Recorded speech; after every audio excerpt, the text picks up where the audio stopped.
Welcome back to another episode of TVGP's We Roguelike It. I'm your host, Boston. Joining me as always is Moonpier.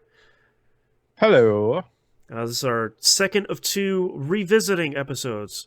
Last week we went back to Neon Abyss, saw what the current state of that game is. We're going back to Bumbo, the Legend of Bumbo, I should say, to check it out Is it here. legend? Well, that's what they say. We had a rocky relationship with this game when we first talked about it. It launched at a fairly incomplete state. Found out later that there was some, let's say, mental health challenges from the primary developer around the release of that. Understandably, so there were some difficulties surrounding that game on release and kind of post-launch support. Since then, there have been a pretty good number of patches that have come out to rebalance the game and kind of touch it up and add a little bit of content here and there. I'm still not indifferent. It's tough because like I don't hate this game. I don't think it's a bad game. I think it is much friendlier now. I feel like the definitely game felt that.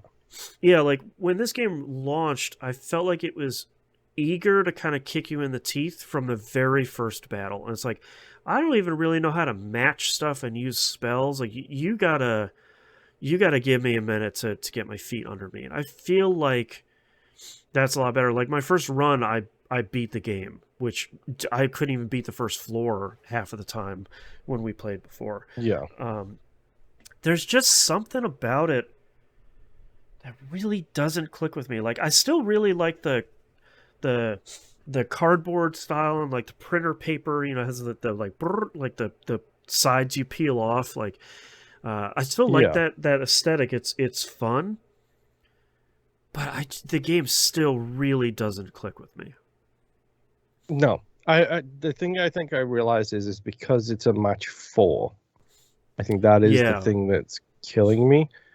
Is because all of the other time, and that's fine. That is a distinct choice that you can go with. But the fact that I can't do, if it's a match 4, why can't I match 4 in a square? You know, if it's a match 4, maybe diagonals could help or whatever the case may be. But as I started playing it this week, I was like, oh, I'm just going to match these 3. Wait, no, the matching 3 doesn't work. And then the fact that if you want to get any of the bonuses, like, you know, the big hits or the cool effect wiping things, like the slime that fills the screen, you have to match, what is it, 6, 3, 3, 6, 7 total to match to get the full line. The problem is the board is only 4 tall, so you can only do that across. Right, it's a big ask. Like, yeah, I don't know if I would feel better about this game if it was taller, like if it had another 2 rows or 3 rows on the top of it, but like Puzzle Quest, where it's like you have a big like 10 by 10 grid or whatever that game was. Yeah, and then I can match upwards as well as across. I don't know if that's the thing that was not sticking with me. I don't know, man. I just it felt like it changed, but not changed enough. Like for all of the talk that was done. I also don't like the fact that it's still a Nicholas game. Understandably, the situation there is problematic. And contracts are, difficult. Yes, difficult to get rid of, to say the least. I don't know. It was fine. I felt the worst thing was I felt the same. Like playing Neon Abyss, I felt the same as I felt when I played it, which is this is cool. There's so much more stuff here that makes it just as cool. Maybe a little bit too easy. Right. On the flip side of this is it felt like it was easier, but it hadn't evolved enough. It hadn't changed enough. It hadn't. Right. It's still the same match 4 game, which conceptually, and I love the art style. Like, let's just talk about that. Like, the art style is still fantastic. The cardboard cutouts, everything is.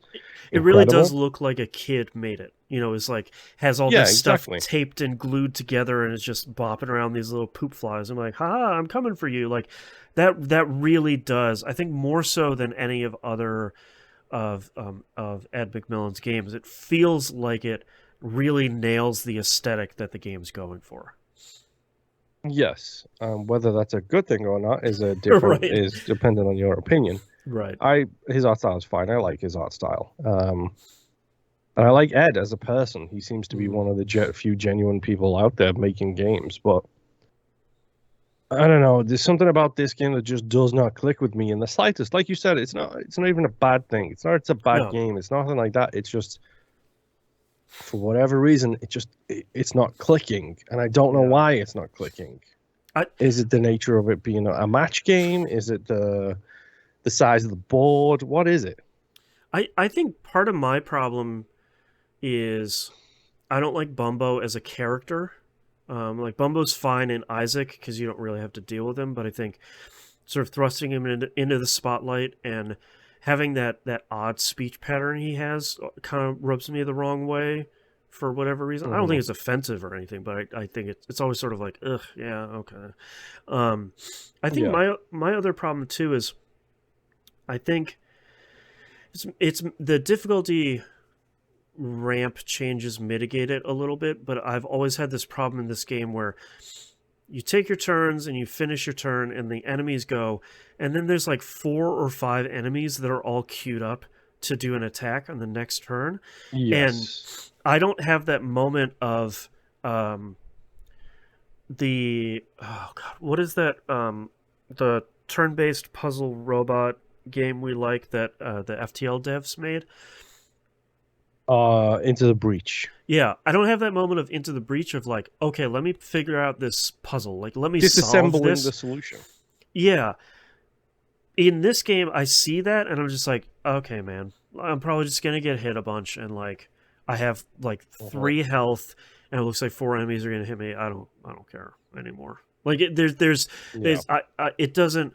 It's not as inviting to me to solve the puzzle as some of the other stuff that we've necessarily played, and I don't know if that's me at the moment, kind of being defeatist about the game, or if it's um, Yeah. how the game's communicating that. I'm not sure. I mean, it could also be like a state of our health, like mental health or physical Right. health. Like we're right at the end of the year. Yeah. We don't really have the time right now, either one of us, to sit down and like actually start playing a lot of this. So Right. it could just be something as simple as that, like not clicking with us in that aspect. Yeah.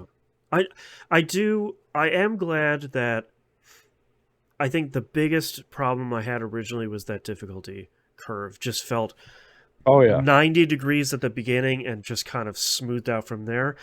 This feels way better. Like going through those first couple of fights feels way better. Getting to a shop to get your upgrades feels doable, and then the snowball kind of really gets moving at that point.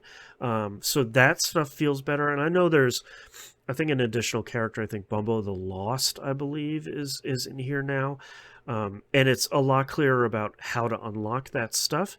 Um, but I feel like there's something about it, I think, kind of foundationally that I still don't click with. That it would have to Mhm. be a kind of a different game at this point for me to really click with it, which is a bummer.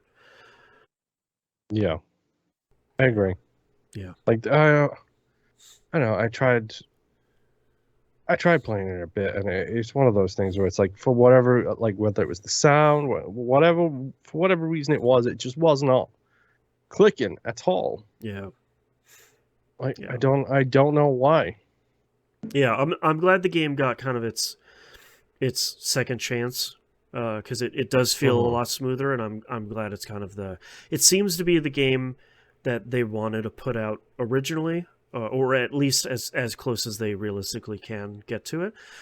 So I'm glad it's Hmm. in the best shape it can be.